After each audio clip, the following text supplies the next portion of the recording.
Don't make other people pay the price for somebody who didn't pay you back.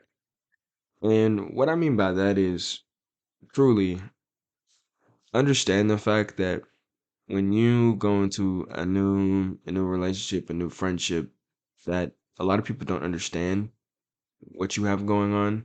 You get what I'm saying? And even though you may have past trauma, you may have had your heart broken, you may have encountered some of these things in your life, you can't you can't bleed on other people and blame them for cutting you when they didn't. And I say this more or less because it's like, I was on the phone the other day with one of my friends, and they were telling me about how they're insecure and all these other things. But it's like, why are you insecure? Why do you feel this way about somebody? And I was like, well, if you have these problems, you know what I'm saying? Why don't you just fix them?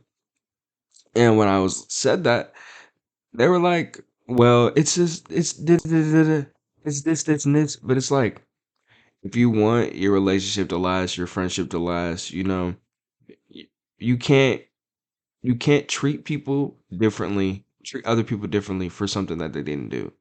That's just like you getting committed of a crime that you know you didn't do.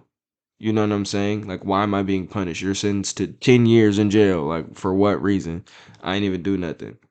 And that's the whole reason why I really wanted to talk about this, because it's really just like, as much as people in our lives can be can be our favorite person, and then yet our favorite person ends up becoming one of the biggest lessons we ever learn in life. And because of that, it's like, you can't, like I said, you can't blame something on somebody that they didn't even do. You know what I mean? You have to check you, right? And so you go through these things, whatever they may be, like distributed by these people who you encounter, who you talk to, who you would love to spend your time with. Maybe they don't want to spend your time with you, da da da da da. And so you get these traumas, or yeah, trauma is probably the best way to say it. But it's like, what are you going like what are you gonna do about it? Like, yes, I understand that could have been a very traumatic experience for you, but yet, how are you going to come into a new relationship and try to, you know what I'm saying? Try to build something new when you're still holding on to these things. That's not really fair to somebody else, and you wouldn't want somebody else doing that to you either. And now it is really not in the realm of fairness to say, but I mean it is unfair. But when I say it like this though, it it really just like puts a lot of things in perspective for me, because of the simple fact that it's like, it's really all about you and how you take care of yourself, which will ultimately decide whether or not, you know what I'm saying, you bleed on other people. You blame other people for somebody else's actions, and you make them pay the price when they didn't even do anything.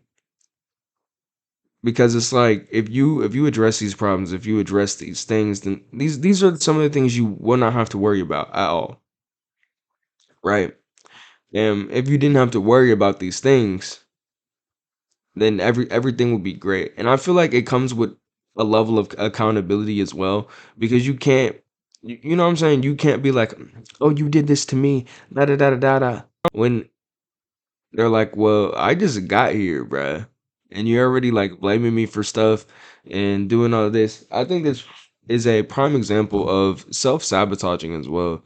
Because self-sabotaging is like really like a really big thing when it comes to this. Because it's like, why are you know what I'm saying? Why are you sabotaging? Like, I thought you wanted this. Like, I thought this was something that you want. And then later down the line, you're just like, oh, no, never mind. No thanks. You know what I'm saying?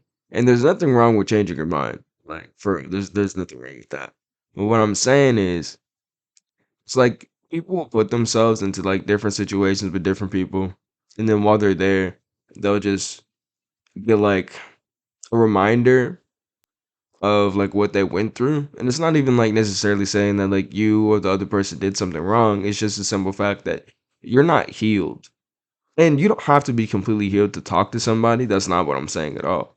But you have to have some knowledge of what you go through and understand some of the things that, you know what I'm saying, that you've been through and how those have affected you and the way that you talk to people and the way that you engage with these other people in your life. Because if you don't, you can't.